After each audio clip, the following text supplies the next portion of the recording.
स्वाज्ञोऽपि यत्प्रसादेन ज्ञानं तत्फलमाप्नुयात् सोऽयं हयास्यो भगवान् हृदि मे भातु सर्वदा। ज्ञानानन्दमयं देवं निर्मलस्फटिकाकृतिम् आधारं सर्वविद्यानां हयग्रीवमुपास्महे। संस्कृतं भारतम् इति समूहे उपस्थितानां सर्वेषां विद्वज्जनानां हार्दम् अभिनन्दनं स्वागतम्।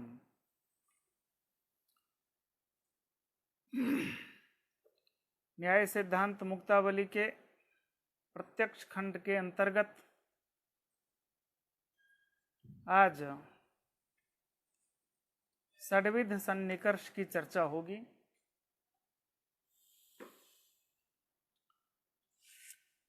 विषयेन्द्रिय संबंधो व्यापारः सोऽपि षड्विधः द्रव्यग्रहस्तु संयोगात् संयुक्त समवायतः द्रव्येषु समवेतानां तथा तत्समवायतः तत्रापि समवेतानां शब्दस्य समवायतः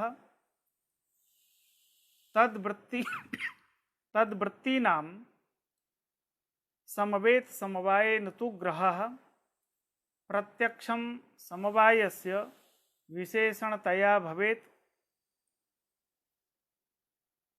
विशेषणतया तद्वत् अभावानां ग्रहो भवेत्। ये 6 प्रकार के सन्निकर्ष बतलाए हैं। विषय और इंद्रिय। विषय है घटपटादि रूप रस इत्यादि विषय हैं, और इसका जो इंद्रिय के साथ संबंध होता है, हमारी इंद्रियां हैं 5 बहिरेंद्रियां और एक मन है अंतर इंद्रिय। इसका जो सन्निकर्ष है, यह सन्निकर्ष षड्विध सन्निकर्ष कहलाता है। वह सन्निकर्ष है संयोग, संयुक्त समवाय, संयुक्त समवेत समवाय, समवाय, समवेत समवाय और विशेषण विशेष्य भाव। ये 6 प्रकार के जो सन्निकर्ष हैं, इसी सन्निकर्ष को हम व्यापार शब्द से भी कहते हैं। जैसे घट का हम प्रत्यक्ष करते हैं, व्यापार बीच में होता है। घट एक वस्तु है, इंद्रिय एक वस्तु है। इंद्रिय और घट के मध्य में एक कोई व्यापार होगा। वह कोई भी हो सकता है, यथा योग्य होगा। वह कौन हो सकता है? ऐसे 6 प्रकार के व्यापार की चर्चा है। जैसे द्रव्यग्रहस्तु संयोगात्। पहला द्रव्य है घट। ये हम कलम को मान लेते हैं द्रव्य, और इसको हम देखते हैं। चक्षुरेंद्रिय से इसका प्रत्यक्ष होता है। तो एक चक्षु है, एक कलम है। इन दोनों के बीच में एक संबंध है, एक सन्निकर्ष है, और जो सन्निकर्ष होगा उसी को हम व्यापार कहेंगे। वह है संयोग सन्निकर्ष। क्यों संयोग है? इसका रीजन ये है, कलम द्रव्य है, चक्षु भी द्रव्य है। इन दोनों का संबंध जो सन्निकर्ष है वह संयोग है, क्योंकि द्रव्य और द्रव्य का संयोग संबंध होता है, संयोग सन्निकर्ष होता है। वही संयोग व्यापार है। द्रव्यग्रहस्तु संयोगात्। दूसरा संयुक्त समवायतः द्रव्येषु समवेतानां। द्रव्य में जो समवाय संबंध से रहता है, जब हम उसको देखेंगे तो सन्निकर्ष बदलेगा। कलम को हम पहली बार देखे तो हम संयोग सन्निकर्ष से इसका प्रत्यक्ष किए। अब कलम में रूप है, कलम में परिमाण है, ये सब कलम में रहने वाले गुण विशेष हैं। रूप है, परिमाण है। हम जब परिमाण को देखेंगे अथवा रूप को देखेंगे, देखने वाला इंद्रिय तो चक्षु ही है, लेकिन अब सन्निकर्ष बदलेगा। क्यों? कलम में रहने वाला जो रूप है वह कलम में समवाय संबंध से है, क्योंकि कलम द्रव्य है और इसमें रूप समवाय संबंध से विद्यमान है। अब हम रूप को देखेंगे तो रूप को देखने के लिए संयुक्त समवाय सन्निकर्ष होगा। चक्षु संयुक्त कलम है और इसमें समवाय संबंध से रूप विद्यमान है, इसलिए संयुक्त समवाय सन्निकर्ष से द्रव्य समवेत जो रूप है उसका प्रत्यक्ष होता है। दूसरा सन्निकर्ष हुआ। तीसरा है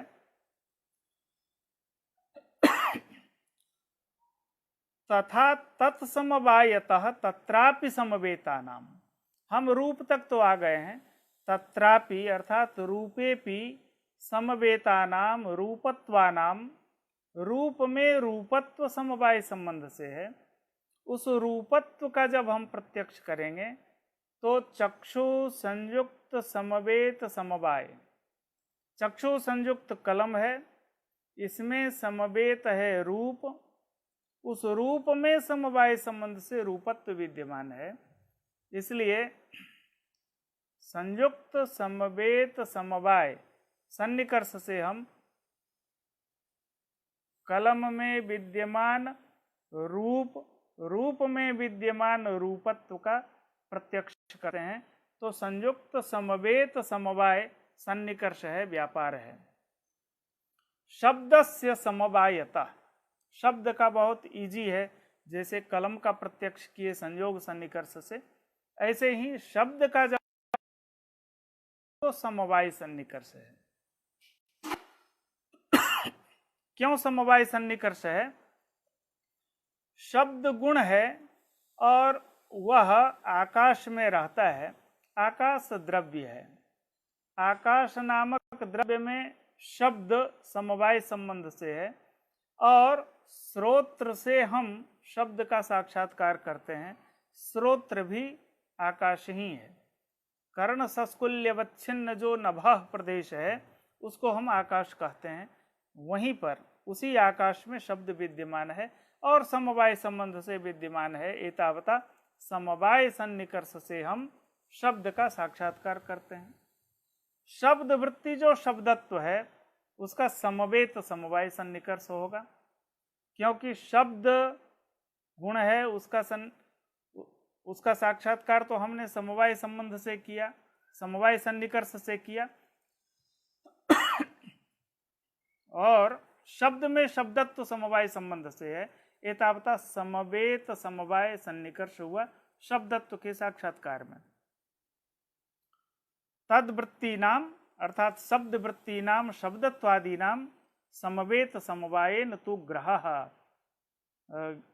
समवेत समवाय संबंध से उसका ज्ञान होता है।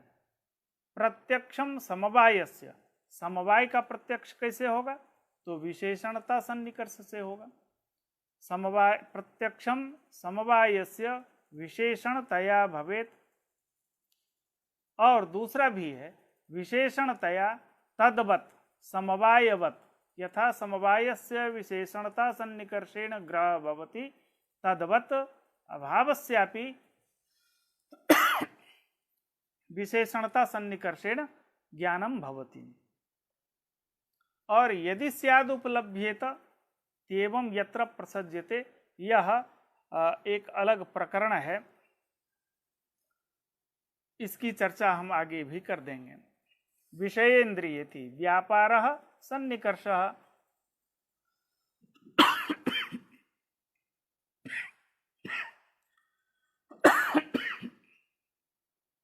व्यापार को यहाँ सन्निकर्ष शब्द से कहा है। सन्निकर्ष और व्यापार दोनों पर्यायवाची हैं।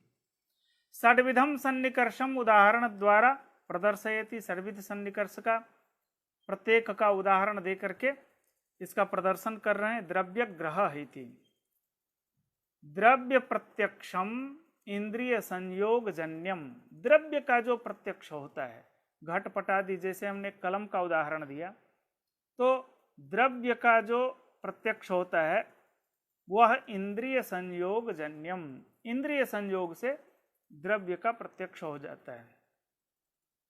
द्रव्य समवेत, द्रव्य में जो समवाय संबंध से रूप आदि हैं उसका जो प्रत्यक्ष होगा इंद्रिय संयुक्त समवाय जन्यम, बहुत आसान है। एवं अग्रेपी, इसी तरह रूपत्व का ये भी समझना चाहिए। चक्षु संयुक्त समवेत समवाय सन्निकर्ष से रूपत्व का प्रत्यक्ष होगा। वस्तुतस्तु द्रव्य चाक्षुषम प्रति चक्षु संयोग कारणम, ये द्रव्य के चाक्षुष प्रत्यक्ष में कहते हैं चक्षु संयोग कारणम, चक्षु संयोग कारण है। ऐसा क्यों कहा गया है? ऐसा इसलिए कहा गया है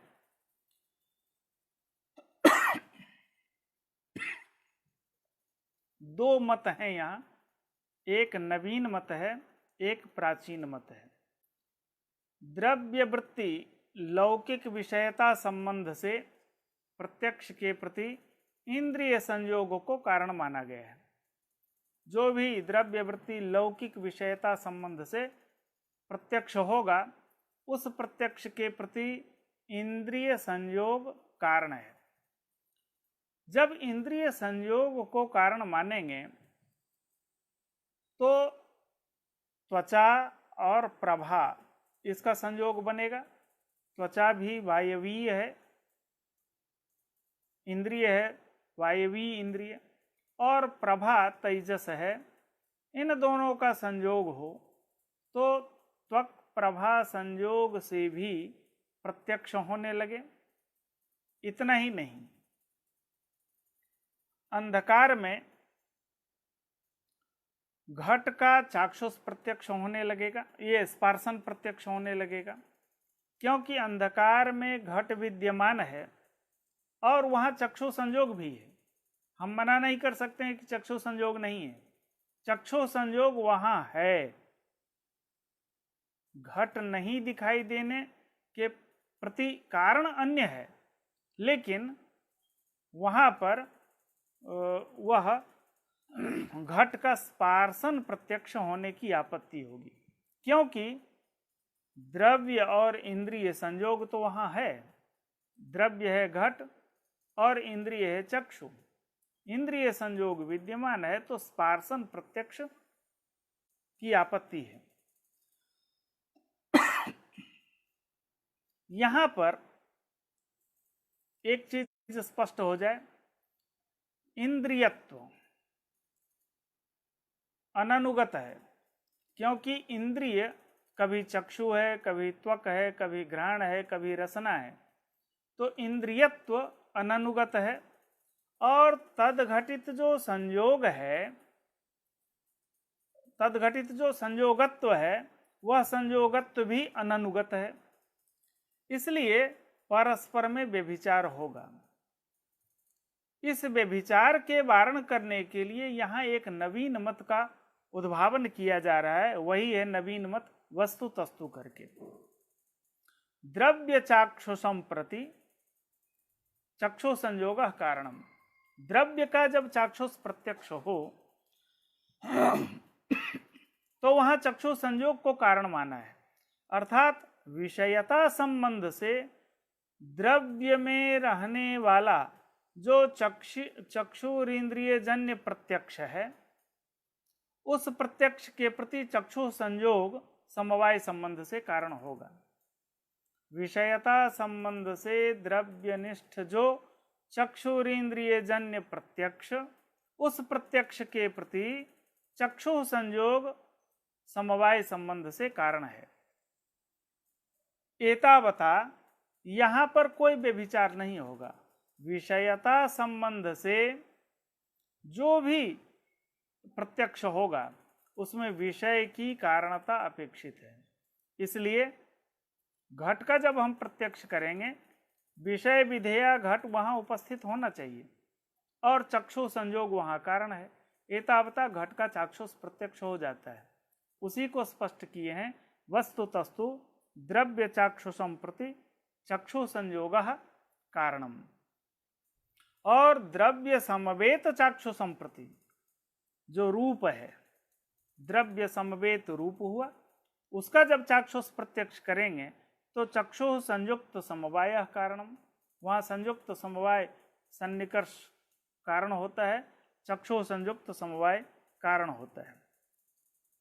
और आगे एक स्टेप, रूपत्व, द्रव्य समवेत समवेत चाक्षु संप्रति, द्रव्य घट है, तत्समवेत रूप है, रूप समवेत रूपत्व है।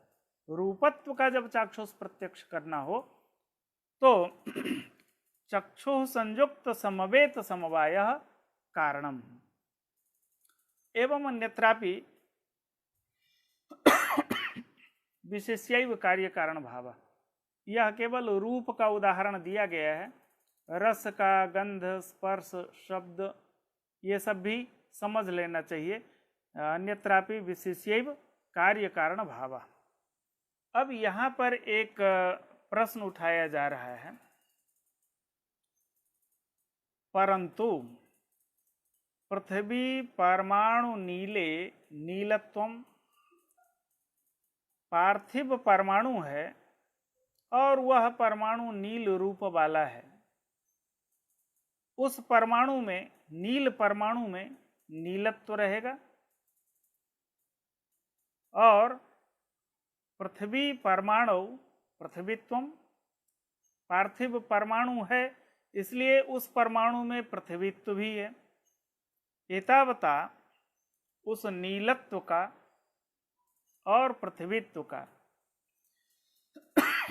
परमाणु वृत्ति नीलत्व और परमाणु वृत्ति पृथ्वीत्व, इन दोनों का चाक्षुष प्रत्यक्ष क्यों नहीं होता है? चक्षुषा कथम न गृह्यते, सामान्य प्रश्न है। क्यों? तत्र परंपरया, कौन है परंपरा संबंध? तो स्वाश्रय समवेत समवेतत्व, परंपरया उद्भूत रूप संबंधस्य महत्व संबंधस्य च सत्वात्, परंपरया वहाँ उद्भूत रूप भी है और महत्व भी विद्यमान है। वह परंपरा संबंध है स्वाश्रय समवेत समवेतत्व संबंध। कैसे जा रहा है? स्व से हम ले लेते हैं महत् परिमाण को, महत्व को ले जाना है, उसका आश्रय घट होगा, उसमें समवेत नील रूप है और वहां नीलत्व जाती है, उसमें भी समवेत नीलत्व जाती है। स्व से महत्व, महत् परिमाण, स्वाश्रय घट हुआ, वहां समवाय संबंध से स्वाश्रय समवेत नील है और उसमें समवेतत्व नीलत्व विद्यमान है। ये पृथ्वीत्व भी चला जाएगा इसी तरह से, स्वाश्रय समवेत समवेतत्व संबंध से ये दोनों ही परंपरया वहां पर विद्यमान है। तथा ही नीले नीलत्वम जाति ही एकैव, नील में यावत नील है उस सारे नील में एक ही नीलत्व जाति है। अनेक नीलत्व जाति तो एक ही माननी होगी, तो नीलत्वम जाति ही एकैव, वह जाति जो नीलत्व जाति है घट नीले परमाणु नीले च वर्तते, घट नील में और परमाणु नील में वही एक ही नीलत्व जाति विद्यमान है। और दूसरा, तथा च महत्व संबंधः, जो पार्थिव परमाणु में महत्व का जो संबंध है, घट नील मादाय, घट नील को लेकर के महत्व का संबंध है, लेकिन उद्भूत रूप संबंधस्तु उभयमादाय, उद्भूत रूप का जो संबंध है वह उभय को लेकर के है। उभय मादाय का मतलब घट नील को लेकर के और परमाणु नील को लेकर के स्वाश्रय समवेतत्व संबंध से नीलत्व वहां विद्यमान है। इस तरह से जब यह प्रश्न हुआ कि परमाणु नील में नीलत्व विद्यमान है और पार्थिव परमाणु में पृथ्वीत्व विद्यमान है, तो इन दोनों का चाक्षुष प्रत्यक्ष क्यों नहीं होता है? क्योंकि वहां परंपरा उद्भूत रूप का संबंध और महत्व का संबंध तो विद्यमान है। इतना ही नहीं, एवं पृथ्वी परमाणु पृथ्वीत्वेपि, पृथ्वी के परमाणु में पृथ्वीत्व तो रहेगा ही, कोई मना नहीं कर सकता। पृथ्वीत्वेपि घटादिकमादाय महत्व संबंधो बोध्य, घट को लेकर के महत्व संबंध पृथ्वी परमाणु में भी विद्यमान है। एवं वायु तदीय स्पर्शादौ च, वायु में वायुगत जो स्पर्श है उस स्पर्श में सत्तायाः चाक्षुष प्रत्यक्षम स्यात्, सत्ता का चाक्षुष प्रत्यक्ष होगा। वह सत्ता किस संबंध से वायु के स्पर्श में विद्यमान है? कहने का ये आपत्ति देने वाला ये कहता है वायु में विद्यमान जो सत्ता जाती है उसका चाक्षुष प्रत्यक्ष होना चाहिए। स्वाश्रय समवेतत्व संबंध से घट सत्ता को लेकर के महत् परिमाण और उद्भूत रूप ये दोनों ही वहां विद्यमान है। स्व से ले लें महत् परिमाण, उद्भूत रूप दोनों को ले लें, उसका आश्रय घट होगा। वहां समवाय संबंध से स्पर्श विद्यमान है और उस स्पर्श में चूंकि स्पर्श गुण है, एतावता द्रव्य गुण और कर्म तीनों में सत्ता रहती है। समवाय संबंध से स्पर्श में भी सत्ता समवाय संबंध से विद्यमान है। ये सारे के सारे प्रश्न यहां उपस्थित हैं। केवल परमाणु वृत्ति नील और परमाणु वृत्ति पृथ्वीत्व के ही प्रत्यक्ष का प्रसंग नहीं है, तमाम यहाँ उपस्थापित कर दिए गए हैं। इन सब के प्रत्यक्ष का प्रसंग होगा। यहाँ समाधान देते हैं तस्मात् से। तस्मात् उद्भूत रूपावच्छिन्न महत्वावच्छिन्न चक्षुः संयुक्त समवायस्य द्रव्य समवेत चाक्षुष प्रत्यक्षे कारणत्वं वाच्यम्।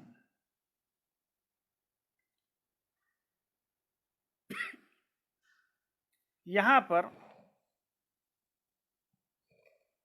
उद्भूत रूपावच्छिन्न परमाणु में जो नील रूप के प्रत्यक्ष की आपत्ति दे रहे हैं, उद्भूत रूपावच्छिन्न महत्वावच्छिन्न चक्षुः संयुक्त समवायस्य, उद्भूत रूपावच्छिन्न, उद्भूत रूप तो है परमाणु नील में, लेकिन महत्वावच्छिन्न वह परमाणु नहीं है।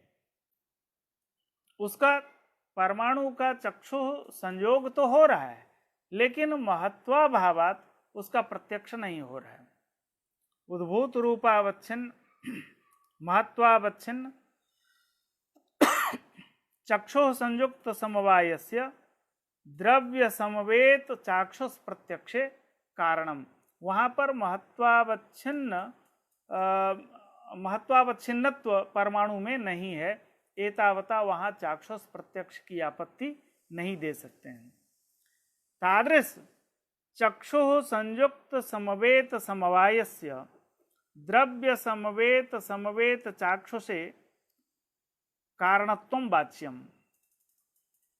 कारण वहां क्या है कि चक्षु संयुक्त समवेत समवाय सन्निकर्ष से द्रव्य समवेत, समवेत जो चाक्षुष प्रत्यक्ष हो उसमें कारण है।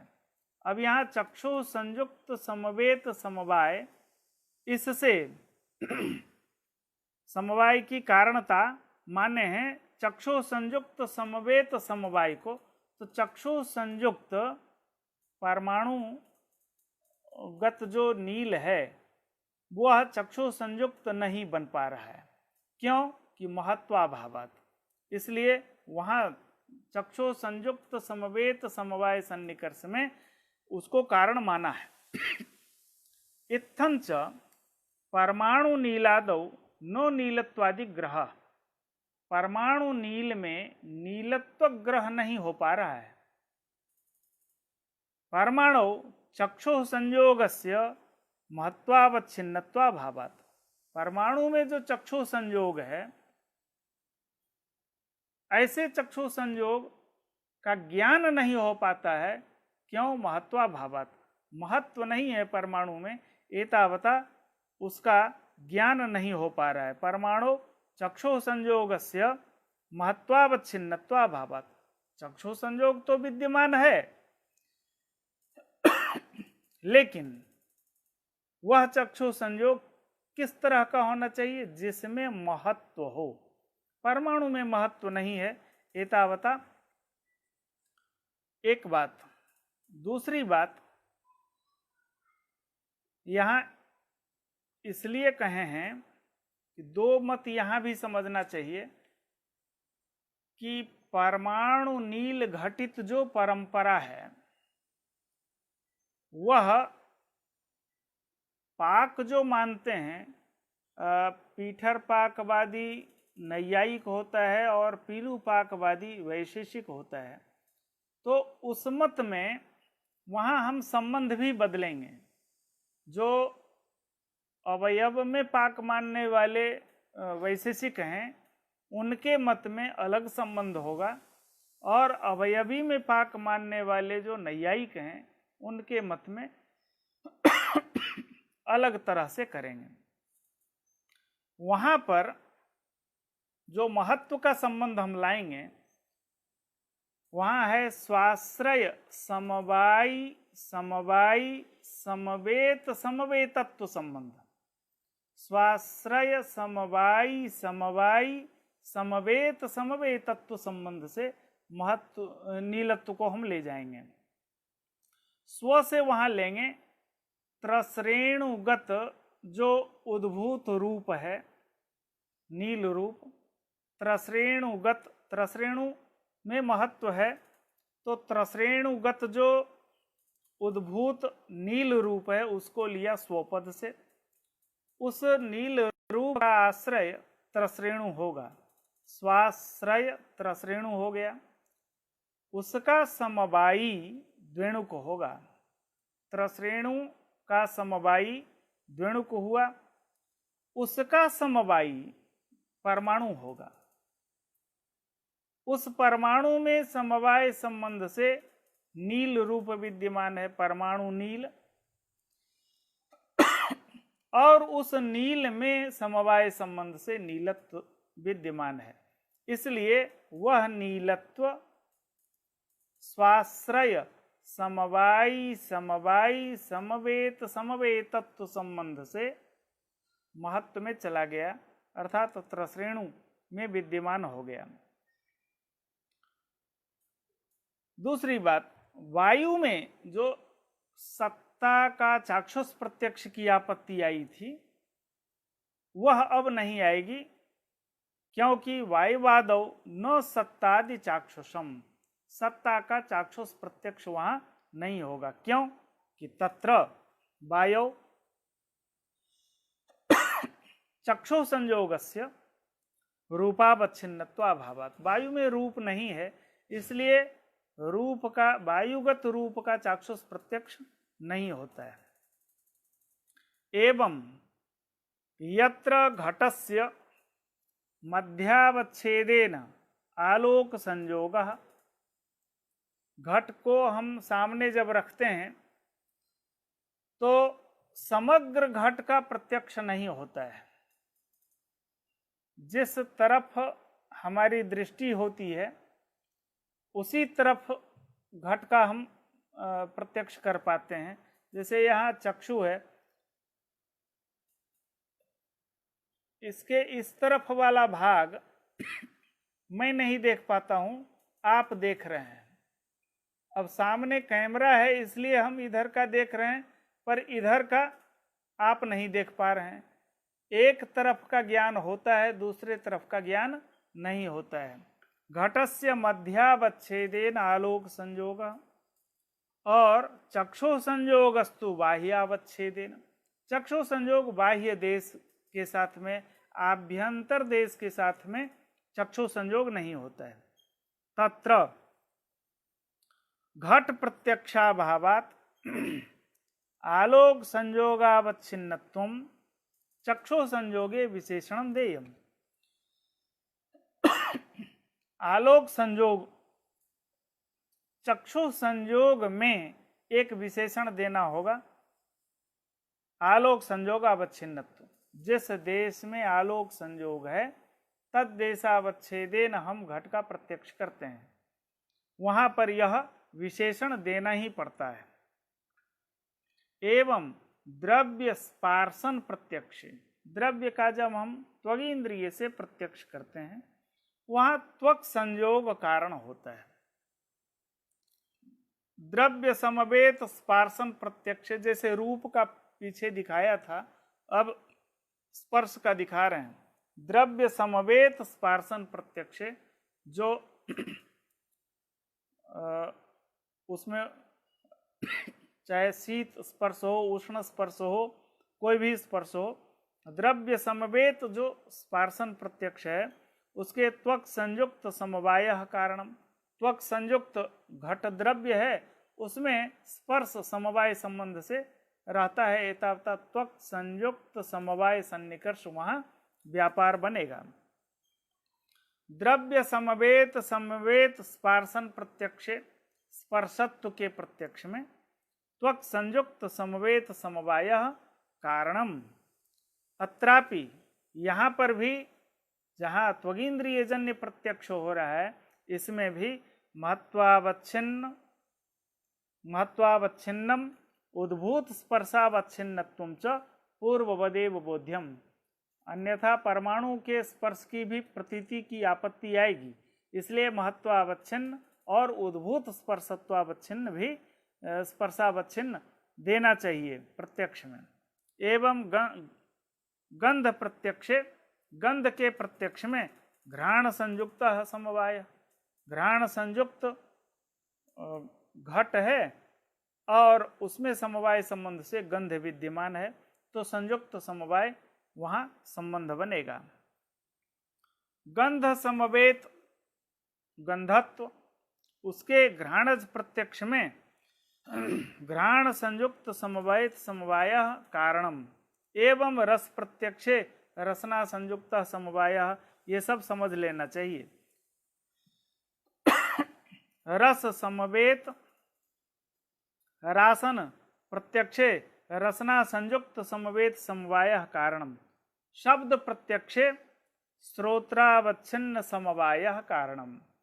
शब्द का प्रत्यक्ष होता है तो श्रोत्रावच्छिन्न जो समवाय है वही कारण है। समवाय सन्निकर्ष से शब्द का प्रत्यक्ष होता है।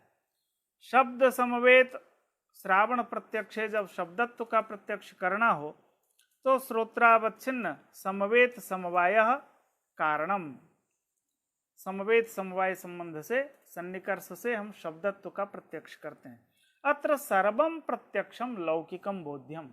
यहाँ पर जो भी चाहे संयोग, संयुक्त समवाय, संयुक्त समवेत समवाय, समवाय समवेत समवाय, ये सारे के सारे जो हैं वह सारे प्रत्यक्ष लौकिक प्रत्यक्ष समझना चाहिए। विशेषणता भी आगे अलौकिक सन्निकर्ष 3 प्रकार का होता है, सामान्य लक्षणा, ज्ञान लक्षणा और योगज। वह 3 अलौकिक सन्निकर्ष की चर्चा आगे होगी। भक्ष्यमाणम अलौकिक प्रत्यक्षम इंद्रिय संयोगादिकम विनापि भवति। वहाँ इंद्रिय संयोग की अपेक्षा नहीं होती है, इंद्रिय संयोग के बिना भी वहां अलौकिक प्रत्यक्ष हो जाता है। एवं आत्मनः प्रत्यक्ष, आत्मा का जब हम प्रत्यक्ष करते हैं तो वहां मनः संयोग सन्निकर्ष, मन भी द्रव्य है, आत्मा भी द्रव्य है, दोनों का संयोग हो गया तो आत्मा का प्रत्यक्ष हो जाता है। आत्म समवेत मानस प्रत्यक्ष, आत्मा में जो सुख है उसका जब मानस प्रत्यक्ष करना हो तो मनः संयुक्त समवायः सन्निकर्ष, मनः संयुक्त आत्मा है, वहां समवाय संबंध से सुखादिक विद्यमान है। मन में सुख इत्यादि नहीं रहता है क्योंकि मन का गुण सुख है ही नहीं। मनः संयुक्त समवायः सन्निकर्ष, और सुखत्व का जब प्रत्यक्ष करना हो, आत्म समवेत समवेत सुखत्वादि ज्ञानत्वादि का जब हम मानस प्रत्यक्ष करेंगे तो मनः संयुक्त समवेत समवायः, मनः संयुक्त आत्मा तत्समवेत ज्ञान तत्समवेत ज्ञानत्व सुखत्व इत्यादि ये सन्निकर्ष बनेगा। अभाव प्रत्यक्षे समवाय प्रत्यक्षे च इंद्रिय संबद्ध विशेषणता हेतु, अभाव का जब हम प्रत्यक्ष करते हैं अथवा समवाय का जब हम प्रत्यक्ष करते हैं तो इंद्रिय संबद्ध विशेषणता सन्निकर्ष है। इंद्रिय संबद्ध घट होता है, भूतल होता है, और वहां विशेषणतया घटाभाव भाषित हो रहा है। तो इंद्रिय संबद्ध विशेषणता कारण है अभाव के प्रत्यक्ष में और समवाय के प्रत्यक्ष में भी। यदि वैशेषिक मत में समवाय को प्रत्यक्ष नहीं माना है, क्यों नहीं माना है, उसका रीजन ये है कि यदि समवाय को आप प्रत्यक्ष मानेंगे तो परमाणु में जो रूप है वह रूप समवाय संबंध से रहता ही है, और आप समवाय को देख पाते हैं, समवाय का प्रत्यक्ष हो तो परमाणु वृत्ति रूप का भी प्रत्यक्ष होने लगेगा। एक दोष। दूसरी बात, समवाय जब एक है तो समवाय के एक होने पर जो इदानीं काल विद्यमान समवाय है, भावी काल में भूतकाल में विद्यमान जो समवाय था, तो सकल समवायाश्रय व्यक्ति का प्रत्यक्ष होने की आपत्ति आएगी एक मानने पर। यहाँ दोनों ही मत है, समवाय को नाना मानना यह भी एक मत है। कुछ नैयायिक, नव्य नैयायिक समवाय को अनेक मानते हैं और कोई एक ही मानते हैं। न्याय मत में समवाय का प्रत्यक्ष होता है, वैशेषिक मत में समवाय का प्रत्यक्ष नहीं होता है। तो समवाय के प्रत्यक्ष में और अभाव के प्रत्यक्ष में इंद्रिय संबद्ध विशेषणता सन्निकर्ष है। वैशेषिक मते तु समवायो न प्रत्यक्ष, वैशेषिक संप्रदाय में समवाय को अनुमेय माना है, अनुमान गम्य माना है, उसका प्रत्यक्ष नहीं होता है।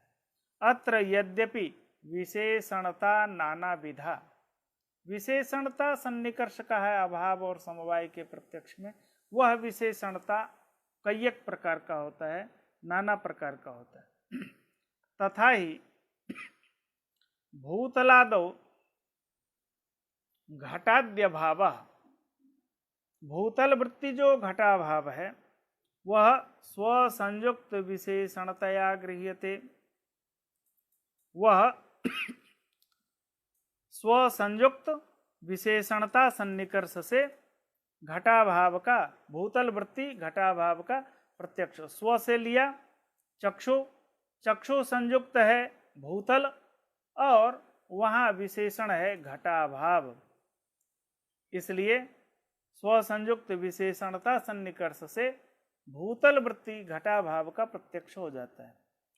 संख्यादौ रूपाद्य भाव, संख्या में रूप का अभाव है।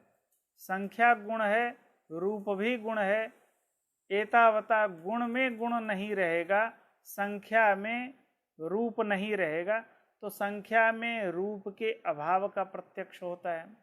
वह स्वसंयुक्त समवेत विशेषणता सन्निकर्ष से।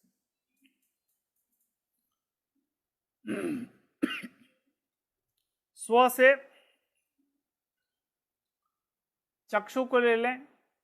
चक्षु संयुक्त है घट, उसमें घट में समवाय संबंध से संख्या है और उस संख्या में रूपाभाव विशेषण है।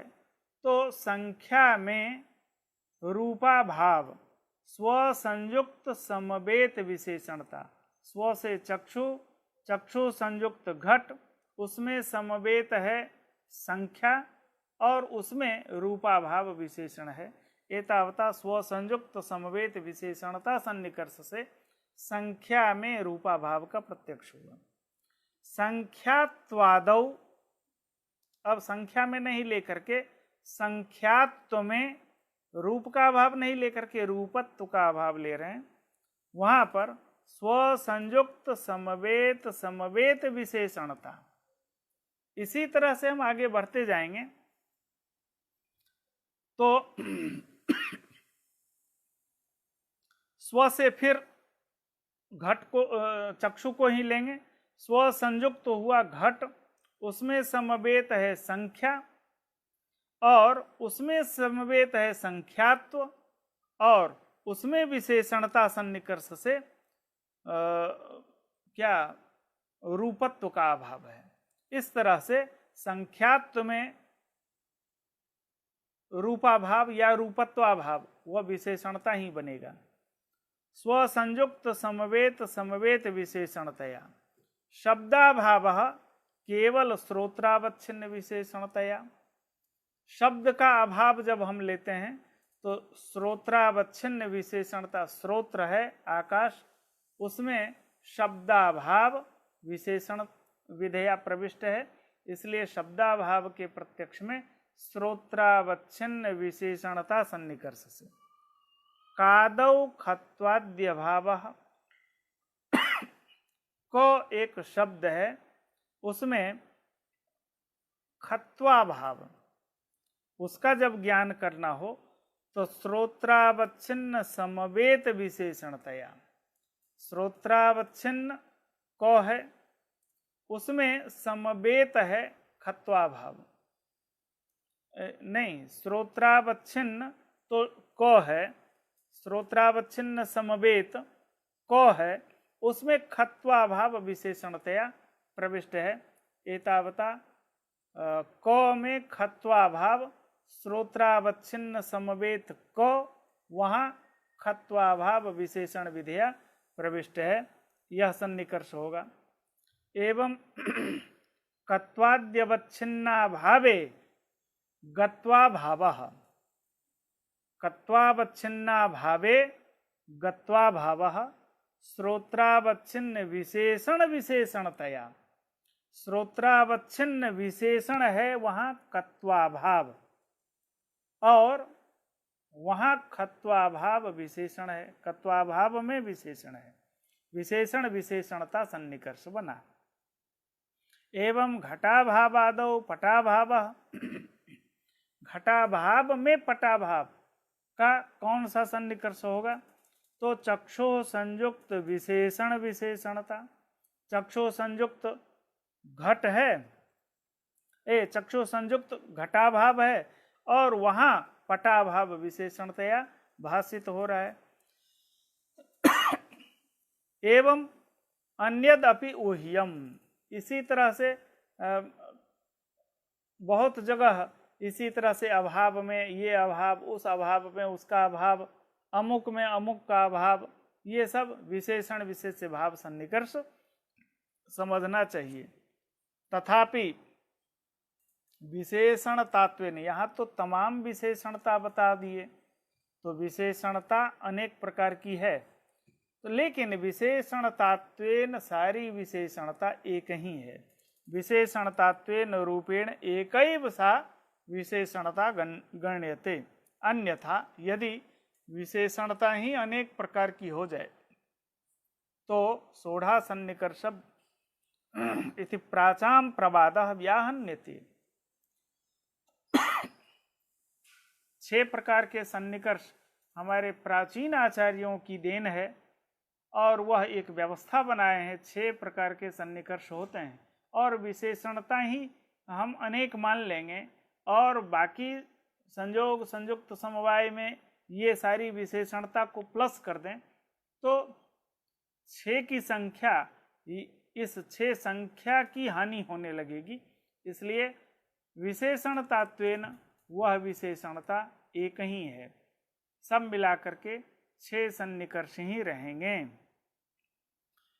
यदि स्यादुपलभ्येत तेवं यत्र प्रसज्यते, यहाँ एक अभाव के प्रत्यक्ष में कौन सा सन्निकर्ष होगा यह तो सामान्य तरीके से बतला दिए हैं। विशेष रूप से यह यदि स्यादुपलभ्येत तेवं यत्र प्रसज्यते योग्यानुपलब्धि विचार है। यह बहुत अच्छा विचार है कि अभाव के प्रत्यक्ष में योग्यानुपलब्धि, किस अभाव का हम प्रत्यक्ष कर सकते हैं। सारे अभाव का तो हम प्रत्यक्ष नहीं कर सकते हैं। परमाणु के अभाव का हम प्रत्यक्ष कर पाएंगे क्या? नहीं, योग्य पदार्थ के अभाव का ही प्रत्यक्ष हो पाएगा। वह योग्यता क्या चीज है? वह योग्यता है जिसका हम आपादन कर सकते हैं।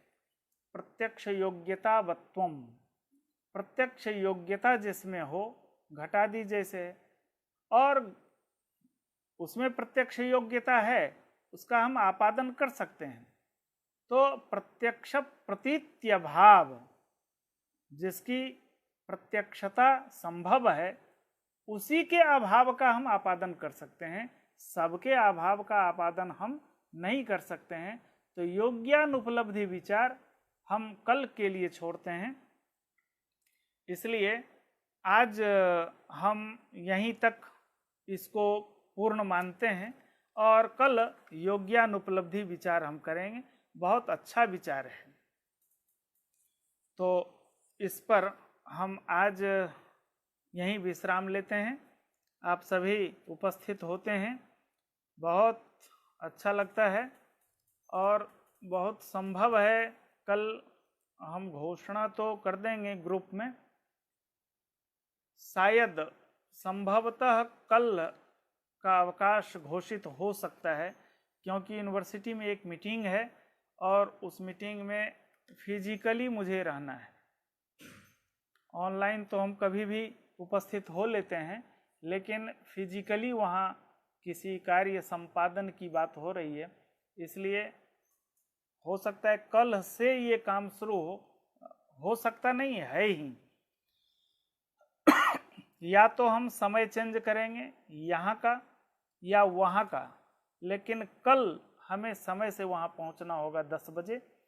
इसलिए 10 बजे से लेकर के कब तक यह काम चलेगा मुझे नहीं ज्ञात है, वहाँ जाने पर ही पता चलेगा।